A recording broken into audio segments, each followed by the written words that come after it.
Hi, I'm Denise Roberts, and for decades, I've helped hundreds of businesses and individuals improve their results. And over that time, I've observed something. Many people want to transform their current situation.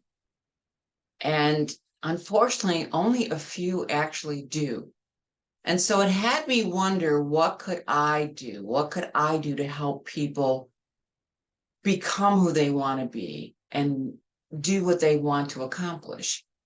So I decided to create a vehicle because I had been teaching and coaching and consulting with people, and they would get pieces of it. They would take a piece, they'd apply a piece, they'd get some results, but it wasn't sustaining. And here's what I noticed is that to do that, they were trying to do it on their own. And typically, what would happen is they would become frustrated, they would run up against uncertainty, doubt, and they would be angry with themselves, they'd be discouraged and disappointed and never become who they're meant to be. You see, we all have great opportunities, just many of us don't believe or step into it. So I thought, what could I provide? What kind of a vehicle could I help people? Because what those people need is support, they need guidance, and they need encouragement, as well as information. So how could I pull all that together? So that's why I'm creating a school of transformation. And I want to talk about and break down, at least in this video, what are the pieces, the nuances, the components that go into a improved result. So we take the results model. Now, if you want to improve your result, there are some key things that need to happen. Obviously, you've got to change some behaviors or some actions. For example, profits aren't where they want to be, where you want them to be. Revenues aren't where. So I'm going to have to initiate some things. I'm going to have to do some marketing. I'm going to have to do some selling. So I'm going to take some actions. Now, those actions will either generate something positive or negative. Now, positive, I keep moving forward. Negative, I might get anxious, worry, frustrated, think about what am I doing wrong, and veer and go do something else. But as I just said, what happened is you take the action, your mind kicks in, your thoughts kick in. So your actions are fed by your mindset. So if the mindset is, all right, I'm going to reach out to these people, and then all of a sudden the mindset is, oh, I'm bothering them, I'm going to stop.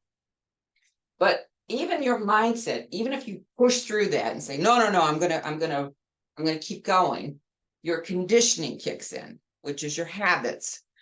Do I have a habit of, when things get tough, I go look for the path of least resistance? I try to find another resource, or could someone else do this for me? Versus, do I have a habit of, when things get tough, I see it as a challenge and it's something that will help me grow and I push through it? What are my habits, right? So those are the things that you start to look at and examine. And then, even though you can see that this line keeps going down, down, deeper and deeper, because the results, these are all nuanced, like I said, one thing under the other. But the biggest thing here is your self-concept. How do I see myself, right? My self-image. How do I feel about myself?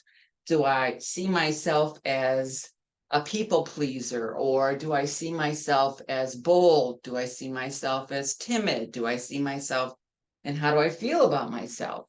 Do I feel that I'm in over my head? I'm overwhelmed. Do I feel that this is something I can do? So all of these feed into, and this is what's really driving the bus. Now, what I want to share with you is some good news and bad news. The bad news first. The bad news is that your results will never, ever exceed your self-concept, which means until you alter this isn't going to shift. Now, I will say, yes, of course, many people have pushed through and gotten something that they never thought they could accomplish, but did it sustain? And if it didn't, it's because they went back to, that's not how I see myself. That's not how I feel about myself. Now, when we shift this, the good news is In our School of Transformation, we work on growing this first. And then this starts to move, all the directions go upward. This impacts our conditioning. If our self-concept grows, our habits start to change, our thoughts start to change, our actions start to change. Let me give you an example. There was a woman we were working with who wanted to accomplish something, and her thoughts and her habits and her conditioning were, this is hard, it's scary, and she started to feel, her self-esteem started to feel anxious, and I'm not sure I can do it. However, and so she started to talk herself out of it. But because she was inside of an environment where someone else took the action and thrived, then she shifted and she said, I can do this. But she needed to see someone else do it first. And that's the difference of being in a supportive applied community versus trying to do it on your own. So this is the tip of the iceberg of the things that we'll be working on in the School of Transformation. And as I said, good news, bad news. The good news is we're going to work on this.